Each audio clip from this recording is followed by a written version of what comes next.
Bismillahirrahmanirrahim. Allahümme salli ala Muhammed ve ali Muhammed. Allahümme aczil leveliyyekəl fərəc.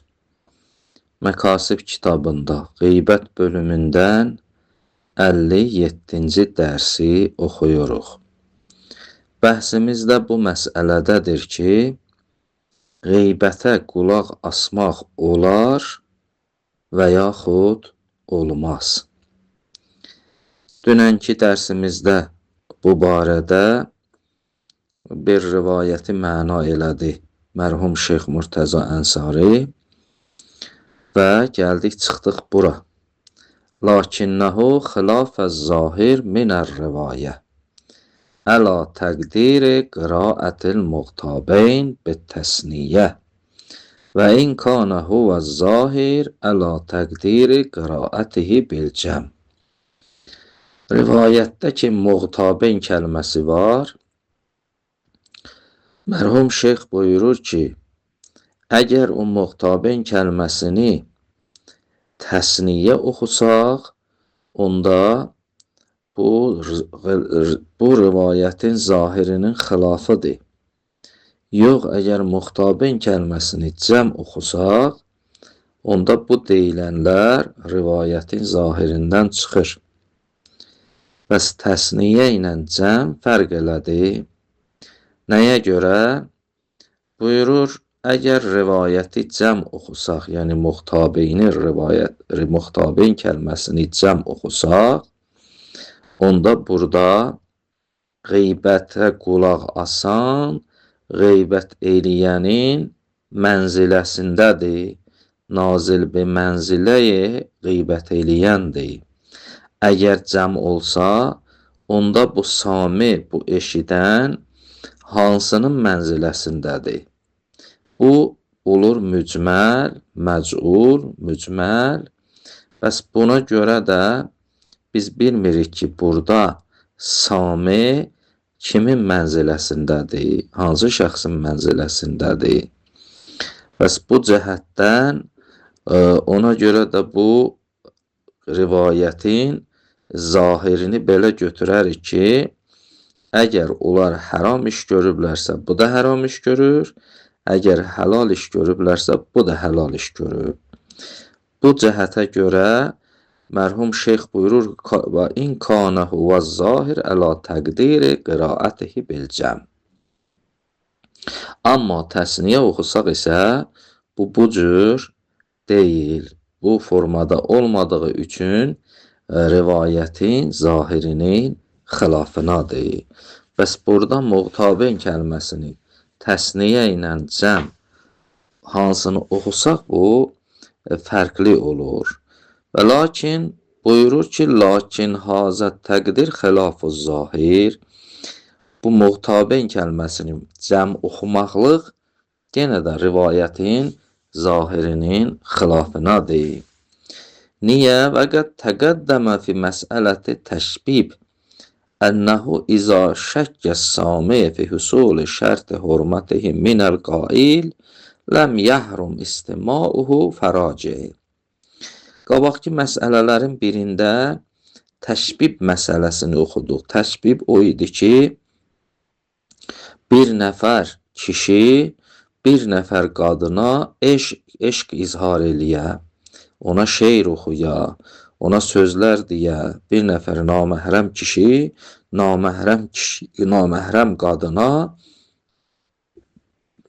öz məhəbbətini bildirə və ona şeirlər oxuya. Bu haramdır. Və eyni zamanda bu kişinin oxuduğu şeirlərə qulaq asmaq da haramdır. İndi fərz eləyək ki, bir nəfər sami şəkk eləyir. Görək, bu kişi ki, bu şeiri oxuyur bu qadına, bu haramın şəraiti hamısı burada var, yoxsa yox. Gərək o şərait hamısı orada olsun ki, o haram olsun. İndi sami də şəkk eləyir ki, görən bu şərait burada var ya yoxdur. Elə ki, şəkk elədi ki, bu şəraitin burada olub olmamağında saminin ona qulaq asmağı haram deyil.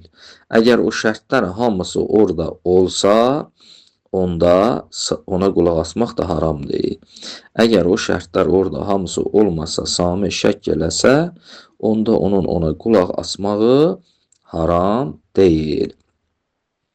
İndi burada da muğtabeyni cəm oxusaq, burada Sami bilmir ki, burada bu şərait burada mövcuddur və burada qeybət eləyən elə düzgün qeybət eləyir, icazəlidir ya icazəli deyil, bu şəkkidədir. Ona görə də biz bunu deyə bilmərik ki, burada Sami haram iş görübdür. Ona görə buyurur, lakinnə hazət təqdir, hazət təqdir, yəni muğtabin kəlməsini cəm tutmaq, xilafə zahir, zahirin xilafınadır. Və qəd təqəddəmə fi məsələti təşbib, ənəhu izə şəkkə Sami, məsələ-i təşbibdə qabaqda keçdi. Sami əgər şəkk eləsə fi husul şərt hurmətihi minəl qail, şəkk eləyir ki, o şəxsi ki şeir oxuyur bu qadına, o haramlığın şərtləri hamısı hasıldır ya yox. Elə ki şəkk elədi, ləm yəhrum istimauhu, ona qulaq asmaq haram deyil. Fərraci, yəni keçin o məsələyə baxın qabaqda görəcəksiniz. Bu məsələ bura qədər, yəni Sami, yəni qeybətə qulaq asmaq olar ya olmaz. Yəni bu yollarını şeyx bunları nəql elədi. Və lakin baxaq rivayətlərə, görək rivayətlər bizə nə deyir. Buyurur, əxbar-ı müstəfizə, yəni çoxlu rivayətlər var ki, o rivayətlər hamısı bizə deyir ki, əgər bir nəfər möminin qeybətini yadınızda eləsələr, siz onun qabağını alın. Siz imkan verməyin ki, o şəxs qeybət eləsin. O şəxs o möminin eybini açsın. Sümmə innəhu yəzhəru minəl əxbaril müstəfizə. Buyurur, zahir olur müstəfiz əxbardan vücubu rəddul qeybə, ki bu rivayətlərdən zahir olur ki, vacibdir qeybəti rədd eləyəsən. Yəni bir nəfər yanında qeybət eləyirsə, o qeybətin qabağını alasan. Fənil məcalis bi isnadihi ən Əbi Zər rizvanullahi aleyh ənin nəbi sallallahu aleyhi və aleyh. Məcalisdən nəql olunur, isnadı Əbi Zərədir, Əbu Zər Peyğəmbərin sahabəsi Əbu Zərədir, Allah razı olsun ondan, o da nəql eləyir Peyğəmbərimizdən. Həzrət buyurdu, mənuxtuyibə indəhu əxuhul mümin, əgər mömin qardaşının qeybəti yanınızda bir nəfərin yanında olsa, və huvə yəstətiyu nəsrahu, və bu şəxsə, o mömin qardaşına köməklik eləməyə qüdrəti olsa, yəni onun qeybətini eləməyə imkan verməsə, fənəsərəhullah, fənəsərəhu və ona kömək eləsə, nəsərəhullahu ta'ala fid dünya vəl axirə, Allah da həmən şəxsə kömək eləyəcək həm dünyada, həm axirətdə. Yəni sən əgər bir nəfərin qeybətinin eləməyinə icazə vermədin, imkan vermədin, kömək elədin o möminə, qoymadın ki, onun eybini açsınlar, Allah da sənə dünya və axirətdə kömək eləyəcək. Və in xəzələhu, yox, əgər sən o möminin abrısını aparmağa icazə verdin, və huvə yəstəti nəsrahu, və qüdrətin də vardı ona kömək eləmək, onun qeybətinin qabağını almaq. Xəzələhullahu fid dünya vəl axirə. Allah da səni dünya və axirətdə xəzil eləyəcək.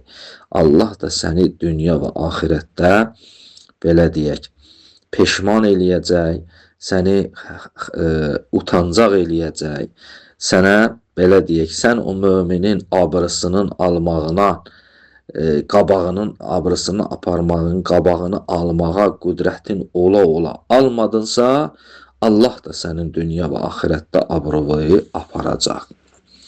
Bu bir hədis, və nəhvuhu ənis-səduk. Eynən bu hədisin elə mislindədir, bu rivayətin mislindədir. Səduk nəql eləyib. Bi isnadihi ənis-sadiq. Səduk, bizim alimimiz Səduk, Şeyx Səduk, isnadı da bu rivayətdə İmam Sadiqdir. Yəni İmam Sadiqə çatır bu rivayət. Ən abaihi əleyhimussalam. İmam Sadiq də öz atalarından nəql eləyir. Fi vəsiyyətin Nəbi sallallahu aleyhi və aleyh lə Aliyin aleyhissalam. Ki hədis gedib çatdı, rivayət gedib çatıb ta Peyğəmbərə, Peyğəmbər də Əli əleyhissalama vəsiyyət eləyir. Eynən bu hədisin mislindədir. Yəni bu hədis necə nəql olunur məcalisdə, elə Şeyx Saduq da bu hədisi nəql eləyir və nisbətin verir İmam Sadiqə. Və ən İqabul Əmal və həmçinin İqabul Əmal kitabında nəql olunur. Besənədihi ənin nəbi sallallahu aleyhi və aleyh. Sənədi də Peyğəmbərə çatır. Ki Həzrət buyurdu, mən rəddə ən əxihi qeybətən səmiəhə fi məclisin raddəhullahu ənhu əlfə babin minəşşər fid dünya vəl axirə. Həzrət buyurur ki, əgər bir məclisdə, bir yerdə eşitdin ki, sənin mömin qardaşının dalıca bir nəfər qeybət eləyir. Sən də o qeybətin qabağını alsan və imkan verməsən o möminin eybinin açmaqlığına, Allah da səndən dünya və axirətdə 1000 dənə şər qapısını bağlayacaq. Yəni dünya və axirətdə sənə 1000 dənə şər, pis əməl yetişəcəksə, Allah da onun qabağını alacaq. Raddahullahu ənhu əlfə babin minəşşər fid dünya vəl axirə. Fəin ləm yarudduhu ənhu. Yox, əgər gördün bir nəfər möminin qeybətini eləyirlər və sənin də gücün var onun qabağını almağa, amma onun qabağını almadın. Və əcəbəhu. Və təbii ki, onun qabağını almayanda bəlkə neynədin? Bəlkə şərait yaratdın, xoşhal oldun. Yəni o qeybət elədi, sən də sevindin. Kana aleyhi kavizri mən tabəhu. Eynən o qeybət eləyənin günahı nə kimidir? Nə qədər günahı var? Sənin də günahın o qədərdir. Çünki sən onun qabağını ala bilərdin və lakin almadın və biraz da sevindin, biraz da xoşhal oldun. Onun günahı nə qədərdir? Sənin də günahın o qədərdir. Elhamdülillahi Rabbil aləmin.